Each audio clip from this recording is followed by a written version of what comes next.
Tim E. Less. Tim isn't a perfect man. He's not the perfect husband or father. He's a man struggling to provide for his family. No matter how hard he tries, it's all falling apart. When it looks like things can't get any worse, the accident happens. Tim can't remember a thing, only the sound of twisting metal, of the nightmares, and of coyotes stalking him through the halls of Stillwater Sanitarium. Followed Tim on his downward spiral through the asylum, through hell and back as he uncovers the truth of what happened to his family. Tim E. Less is a disturbed horror thriller of insanity, chemical seduction, and true nightmares come to life. Lucas Milliron. People's Guide to the Cthulhu Mythos. 709, Robert H. Blake.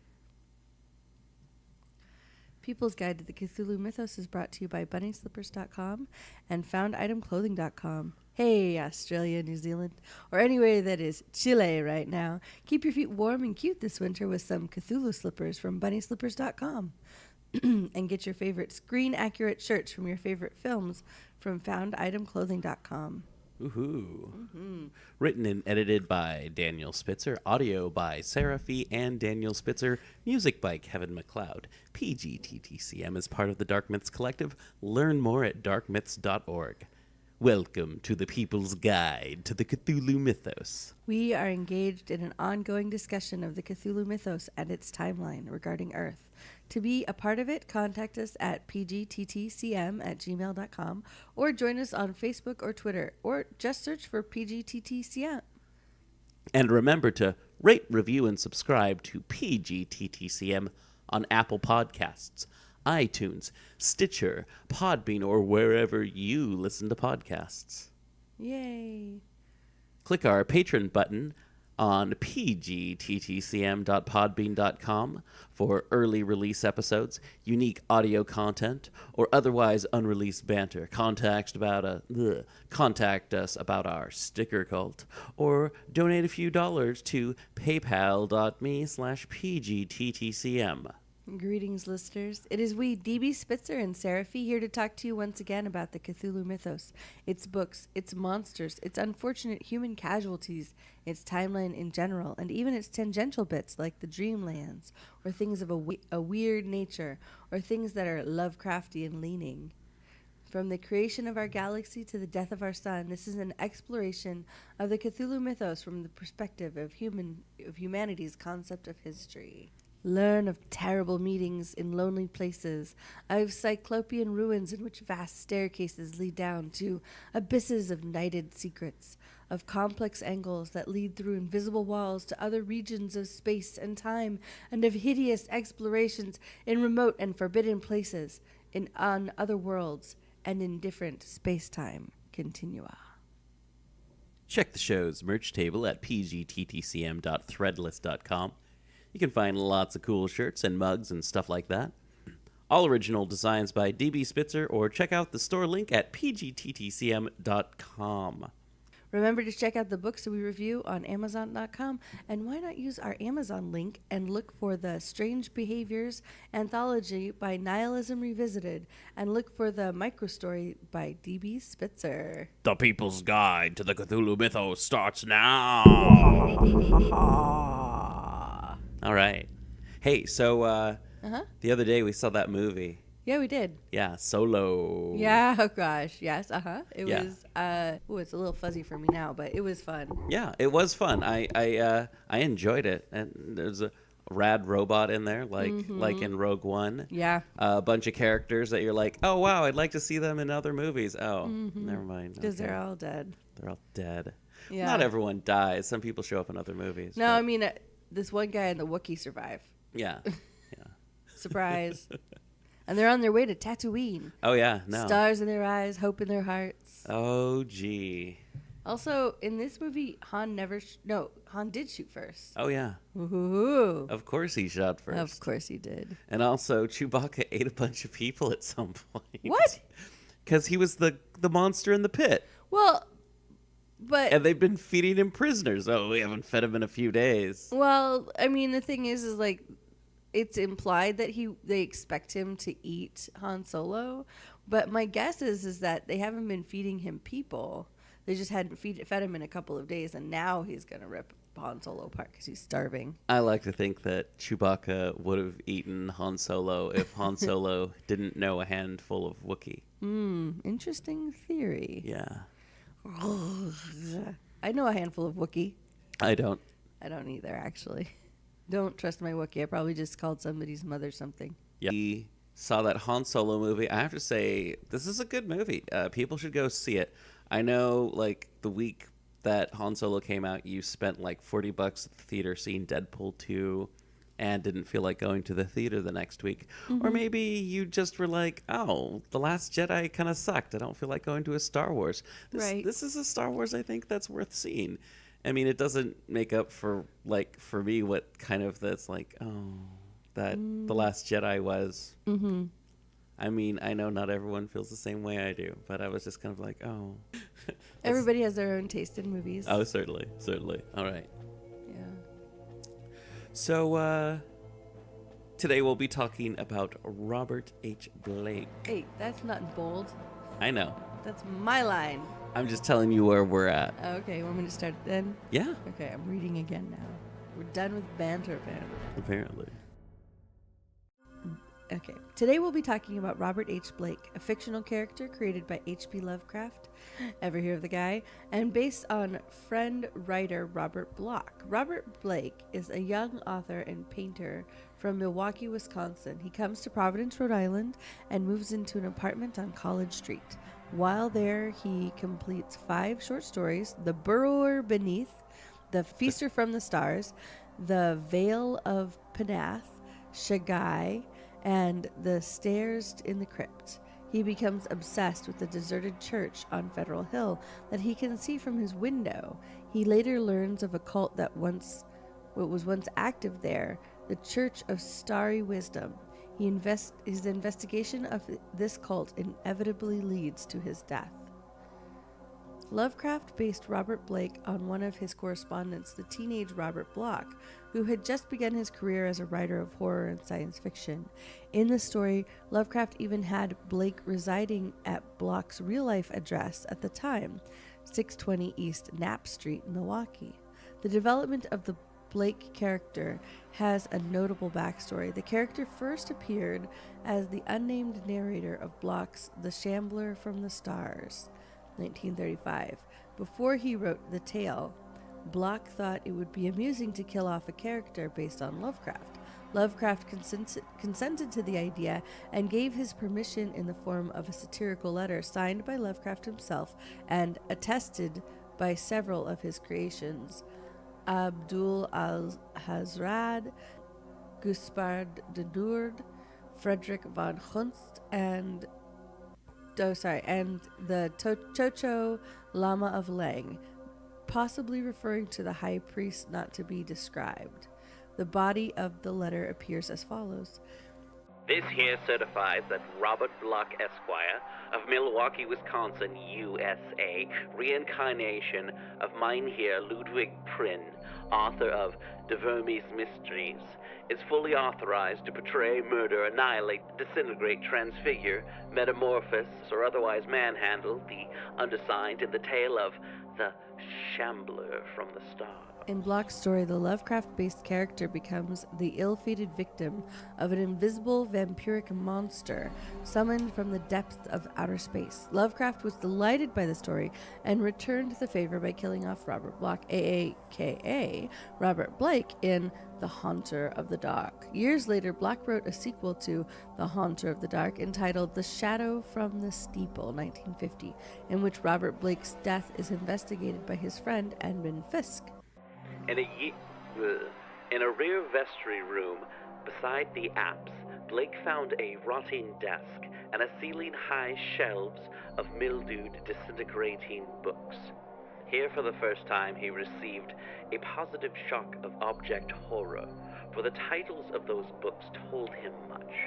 They were the black, forbidden things which most sane people have never even heard of, or have only in furtive, timorous whispers, the banned and dreaded repositories of equivocal secrets and immemorial formula, which have trickled down the stream of time from the days of man's youth and the dim, fabulous days before man was.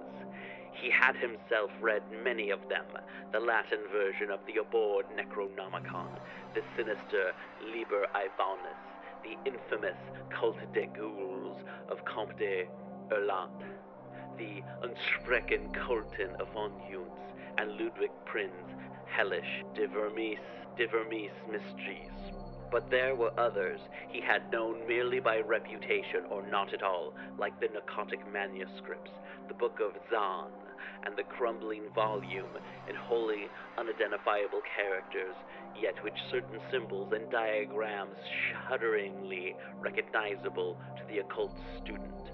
Clearly, the lingering local rumors had not lied. This place had once been the seat of an evil older than mankind and wider than the known universe. In Providence, Rhode Island, Robert Blake, a young writer with an interest in the occult, becomes fascinated by a large, disused church on Federal Hill, which he can see from his lodgings in the city's Upper East Side. His researchers reveal that the church has a sinister history involving a cult called the Church of Starry Wisdom, and is dreaded by the local migrant inhabitants as being haunted by a primeval evil. Blake enters the church and ascends the tower, where he discovers the skeleton of Edwin M. Lillibridge, a reporter who disappeared in 1893. Blake also discovers an ancient stone artifact known as the Shining Trapezohedron, which has the property of being able to summon a terrible being from the depths of time and space. The trapezohedron rests in a metal box with a hinged lid. The box is incised with designs representing living but distinctly alien creatures. The whole sits atop a column, which is also incised with alien designs or characters. Blake's interference inadvertently summons the malign being of the title, and he leaves the church aware that he has caused some mischief. As Blake grew accustomed to the feeble light, he noticed odd bas-reliefs on the strange open box of yellowish metal. Approaching, he tried to clear the dust away with his hands and handkerchief, and saw that the figures were of a monstrous and utterly alien kind, depicting entities which, though seemingly alive, represented no known life form ever evolved on this planet.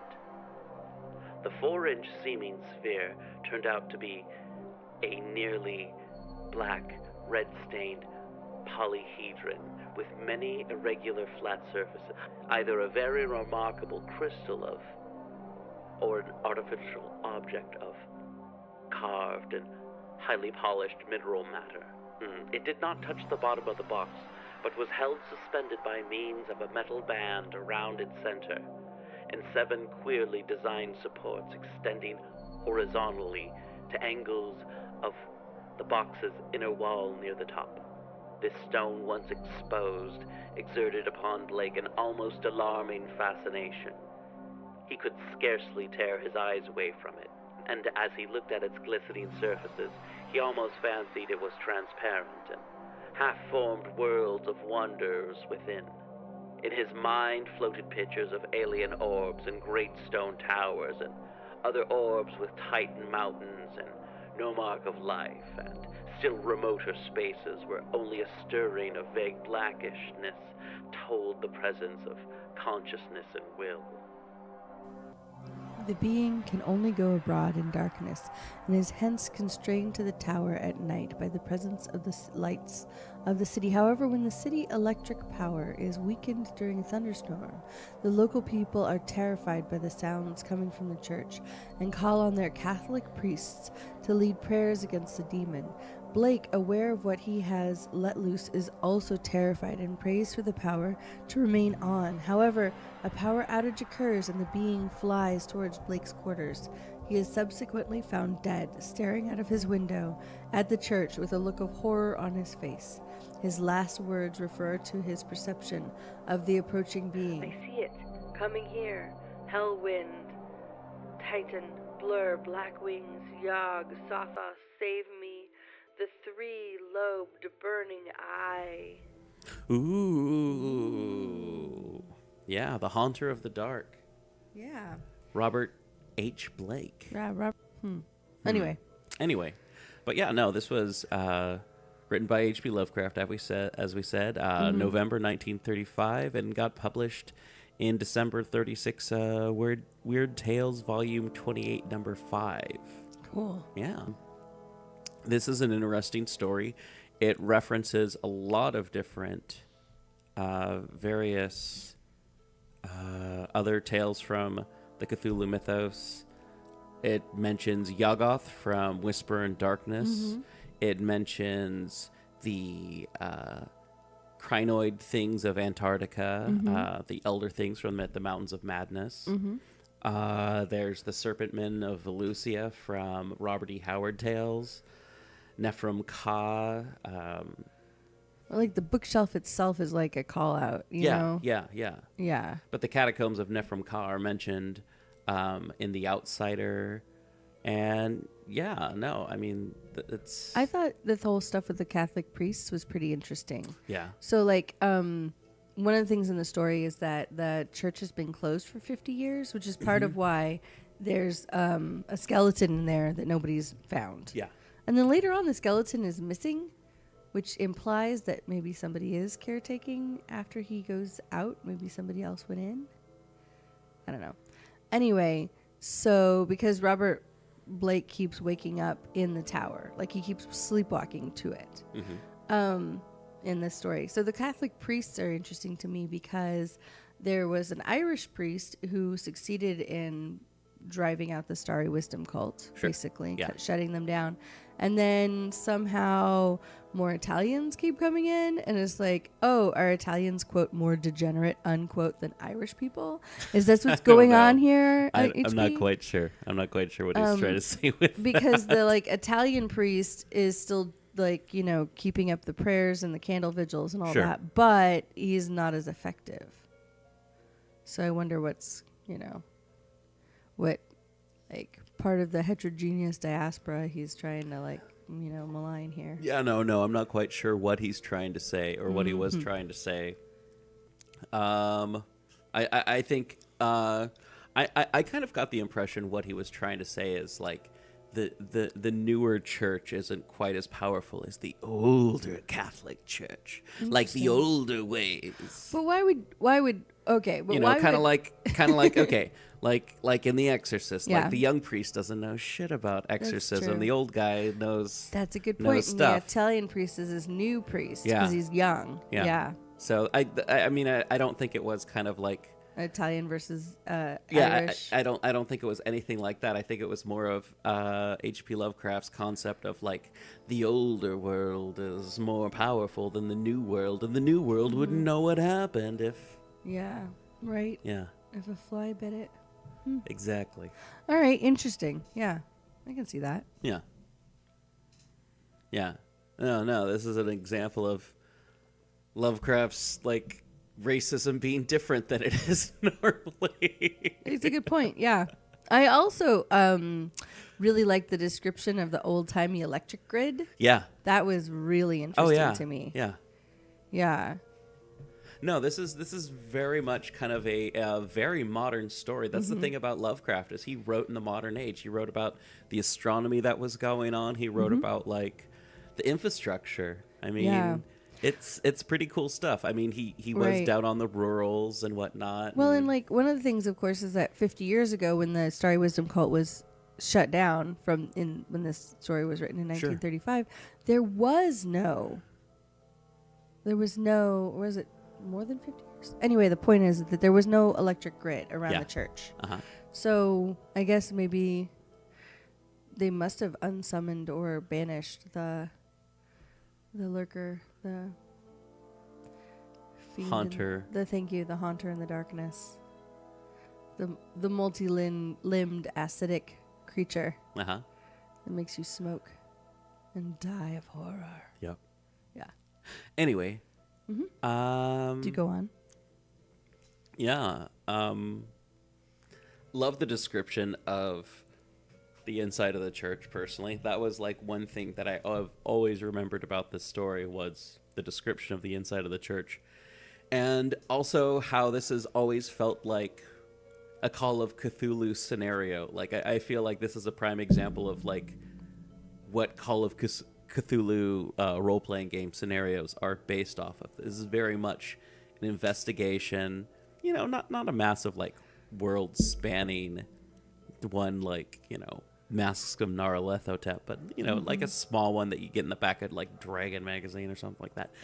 Anyway, but you know, just like a quick story and stuff like that. It's very much, I don't know. There's like this is a full Lovecraft story. This you know, has like a beginning, a middle, and an end, a first, second, and third act. I mean, there's no like cliffhangers like, oh, what happens? It's like, we know what happens. We know what happens. Yeah. Guys. I mean, we don't know what happens afterwards. But I mean, Robert Bloch wrote another story, the sequel to this, about the investigation of what's going on. But we'll talk about that in some other point in time, but not right now. After season 8, maybe? Some point in time in the Cthulhu Mythos timeline when we're going to be going more in depth into stuff. Yeah, that sounds great. Yeah. So, I think that's pretty much it. I don't have much else to talk about with this. Yeah. I mean, well, inside the Shining Trapezohedron? Yes. Inside of the Shining Trapezohedron, the spooky monster that we talk about, the three-lobed-eyed flapping bat thing that lives in the clock tower.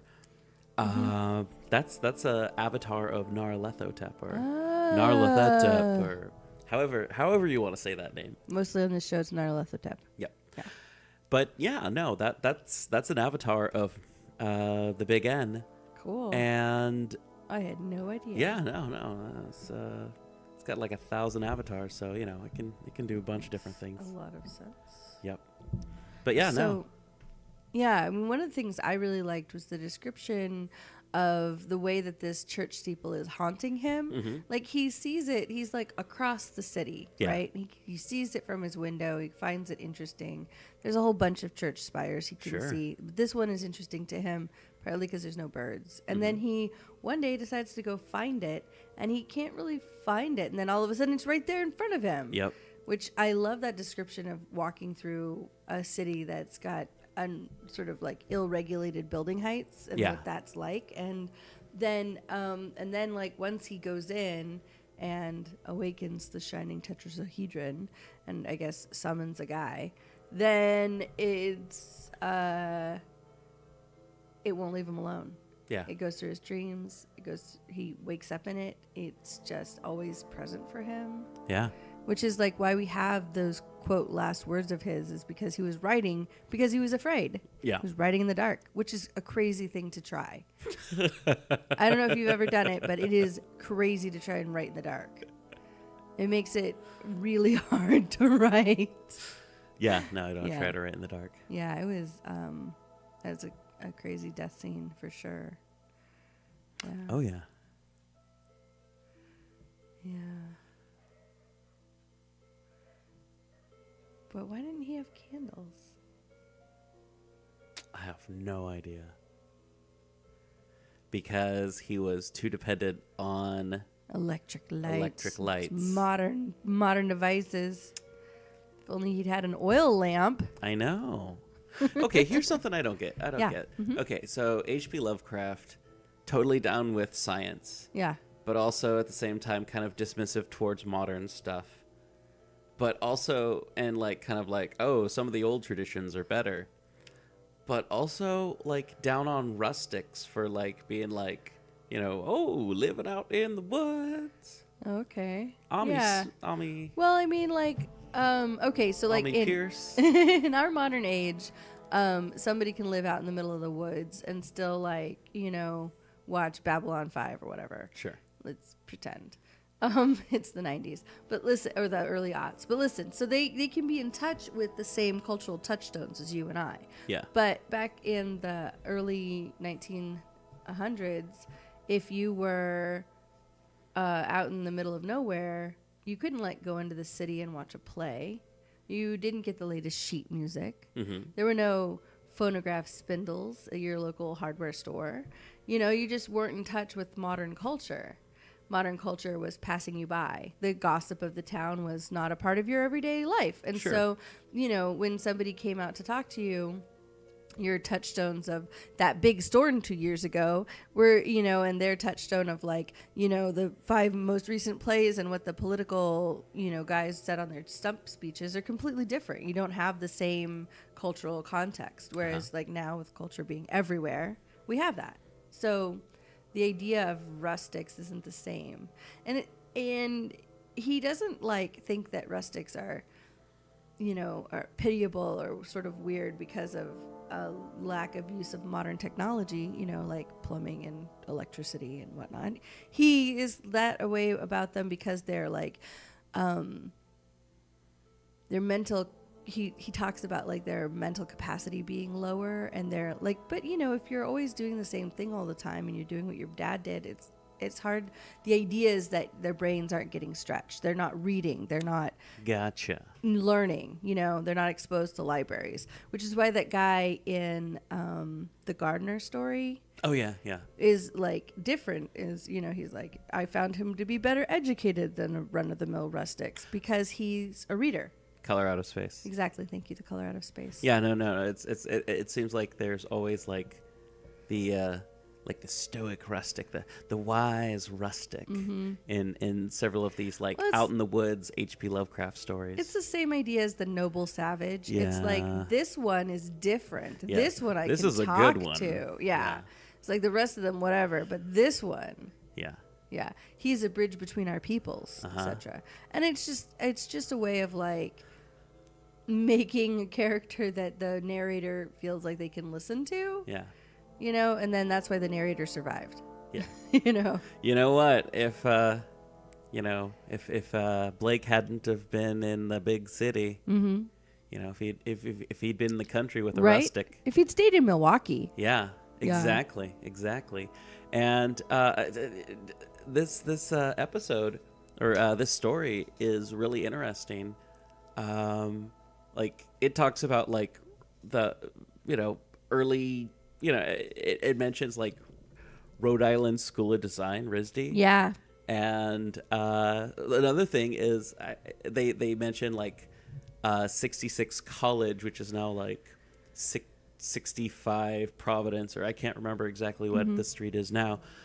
But that was H.P. Lovecraft's residence during the time that he wrote this. What? And occasionally, that particular apartment will go on sale on Craigslist, and everyone in the Lovecraft community passes around the Craigslist ad for H.P. Lovecraft's apartment. And of course, when people are showing the apartment, there's a book of H.P. Lovecraft on the mantle or something like that, or not the mantle because it was kind of a crappy apartment, right? But on probably on the table, yeah, that the realtor or the manager set up. Yeah, you have to have a table, and it's all very small and just plaster white walls and yeah. Well, he's renting a crappy apartment. Yeah, for no money. Yep. Riding the bus, eating beans. It probably costs a lot more to rent now.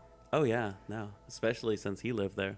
Oh, jeez. And how close it is to RISD. Oh, yeah. And just downtown Providence, I imagine. Hey everyone, this is DB Spitzer, and I have just got done reading The Weird, a strange novella by S.C. Burke. This is published by Nihilism Revisited, and it is their 4th book that they've published. In a world draped in perpetual darkness, had things happened. Art abuses. The air is on fire. Everything burns. Bleak crimes create a scene depicting a cerebral murder mystery. An event has taken place. An event so explosive and traumatic that time has staggered to a stop. And the entire population of Earth can feel its lack of existence becoming a reality. A cosmic serial killer haunts with a heavy hand, and an arsonist turns everything touched to flames, including the air. Strange cultists practice pain and perversion in the name of nothing. A rebel youth with a prowess for violence sings sorrows into the ears of society, and a woman named Jane Doe lives a double life as a mother and martyr for humanity's lost souls. Somewhere in the middle of it all rests a house, an interdimensional void that fuels the deepest recesses of the mind's fear of function. The weird is more than a strange feeling. It's the terror and dread that inherently consumes the soul. Everybody knows it. We've all felt its presence. It's a haunting of the human condition. No God, no stars, all dead. Experience transgressive experimentalism at its most dangerous. So it begins. And yes, the weird, a strange novella indeed. Snap, flash, hiss, scream. It's something like if it's like if the futurists, the Italian futurists, wrote novels. There's a lot of lists. There's a lot of like automatopoeias. There's a lot of like use of bold and italicism. I've talked about S.E. Burke's stuff before, and there's something about it that reminds me of Leaves of Grass with using typography as a storytelling device. And if there's something that S.E. Burke does well is using typographical elements for story device, for storytelling. Just like I have an alarm going off. I'm not editing this part out. Anyway, check out Nihilism Revisited, The Weird, a strange novella written by S.C. Burke. You're going to be able to find that on Amazon. I'm trying to find a good part to read, and it's short exhibits. So this is Wonderland. In the box, nothing inside the box. Look inside the box, nothing. But wait, take another look inside the box. There's someone inside the box. Something. Creature of the box. Open the box. Come out.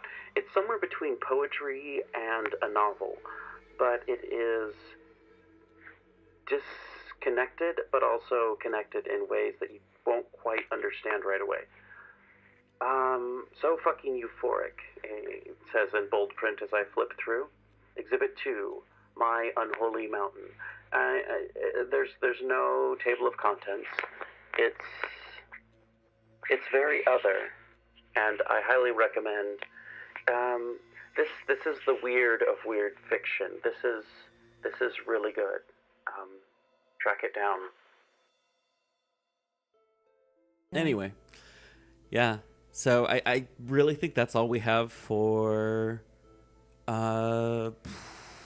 Blake. Yeah? Yeah. Cool. Yeah. Except for, based off Robert Bloch in name, but sounds like the description of him. It sounds like Clark Ashton Smith, but that's me. Yeah? You think so? Yeah. And like the titles were like fun, cool throwbacks to H.P. Lovecraft stories and like weird fiction stories in general. That was kind of fun. That was funny. I like that he's in the Vale of Panath was like totally a reference to what do you call it? The Unknown Kadath. Yeah. Yeah. Anyway. I also like that he's praying to Yog-Sothoth as he dies. Yeah. That's adorable. And sad. Truth. But you know what's not sad? What? Bunnyslippers.com and foundautumclothing.com and darkmyths.org. No, none of those things are sad. They're all wonderful. They're all really good. Yeah. That's that for 709. Woohoo! Yeah. And up our next episode should be, let me pull up the schedule. Don't reveal that we're semi-organized. Oh my God, I wish we were semi-organized. Okay, like a quarter organized. All right. So coming up next, we will have...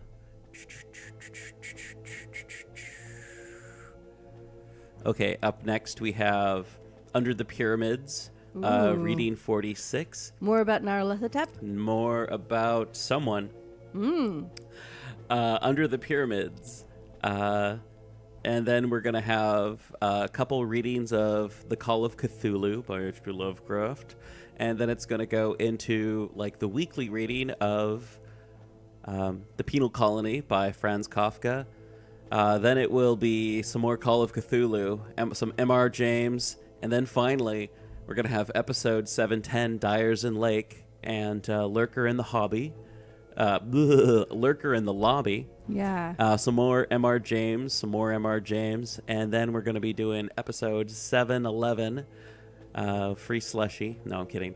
It's going to be about Harry Houdini and that's gonna be an Tim exciting E. episode. Less. We're going to finally do something about that. Ooh, interesting. Yeah.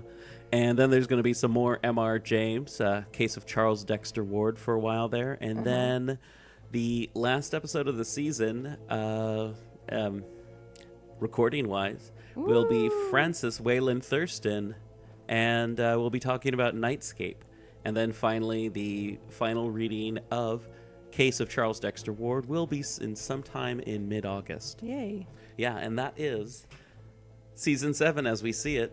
Yeah, don't pause it yet, because Yeah. I wanted to say something. Sure. Okay.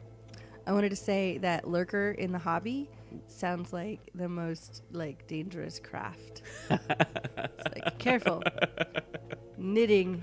I was going As to you've say. never seen it before. Yeah. No, madness-inducing book on crocheting. Oh my goodness. Can we talk about